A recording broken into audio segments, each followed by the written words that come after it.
আপনারা সকলেই জানেন যে গতকাল থেকে আমাদের পূর্ব বর্ধমান জেলা তৃণমূল কংগ্রেস আদিবাসী শাখা থেকে অনশন অবস্থান আমরা শুরু করেছি। আজকে তার দ্বিতীয় দিন।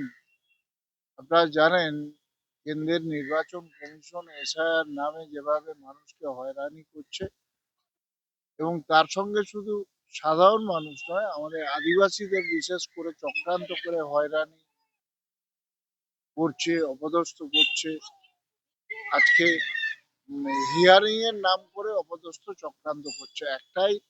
একটাই কারণ, নির্বাচন কমিশন মানে তো বিজেপি। সেই বিজেপির নেতারা চক্রান্ত করে আমরা ভারতবর্ষের আদিম জাতি, আমাদেরকে এইভাবে হেনস্থা করছে। আমরা এরই প্রতিবাদে আমরা লাগাতার আমারও অনশন চলবে যতদিন না কেন্দ্রের নির্বাচন কমিশন আমাদের যে নিয়মগুলো লাগু করেছে, আমাদের কাগজ দেখাতে হবে, অবিলম্বে ঘোষণা করতে হবে যে আদিবাসীদের কোনো কাগজ আমরা দেখবো না, এবং একটাও নাম যেন যদি বাদ যায় আগামী দিনে তার ব্যবস্থা, আন্দোলন, আগুন ঝরবে আগুন।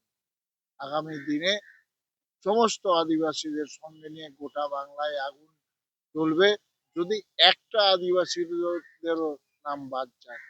আজকে আমাদের একটাই বক্তব্য যে শুধুমাত্র আদিবাসীদের এইভাবে চক্রান্ত করে নাম বাদ দেওয়ার চেষ্টা করছে, ভারতীয় নাগরিকত্ব কাড়ার চেষ্টা করছে। একদম দিনরাত আমরা আমি মঞ্চেই আছি, আমিই অনশন করছি, তার সঙ্গে আমার সঙ্গে অনশন করছে আমাদের জেলা সভাপতি তারক টুডু। তো আমরা দুজনাই মঞ্চে আছি, মঞ্চেই থাকবো আগামী দিন। রাস্তায় আমরা জানি, রাস্তায় পথ দেখাবো।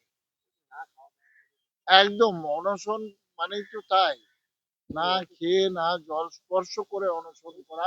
আমরা চেষ্টা করছি একদম আদিবাসী মানুষদের জন্য, আদিবাসী মানুষের কথা ভেবে নিজেদের জীবনকে চ্যালেঞ্জের মুখে দাঁড় করিয়ে আমরা বলছি যতক্ষণ না নির্বাচন কমিশন লজিক্যাল ডিসপেন্সি উইথড্র করবে এবং আমাদের হেনস্থা যতক্ষণ না পর্যন্ত বন্ধ করবে, ততক্ষণ আমাদের এই প্রোগ্রাম, এই অনশন, আমরণ অনশন আমাদের চলবে।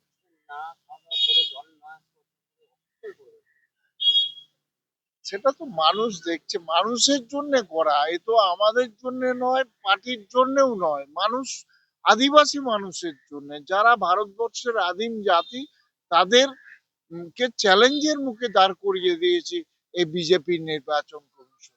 তো আমরা রাস্তায় আছি, রাস্তায় থাকবো, এখানেই জীবন দেবো, এখানেই আমরা আদিবাসী মানুষদের জন্য বর্ধমান জেলায় যে 10,000 আদিবাসী মানুষকে ডেকেছে, সেই হয়রানির প্রতিবাদে আমাদের আন্দোলন চলবে।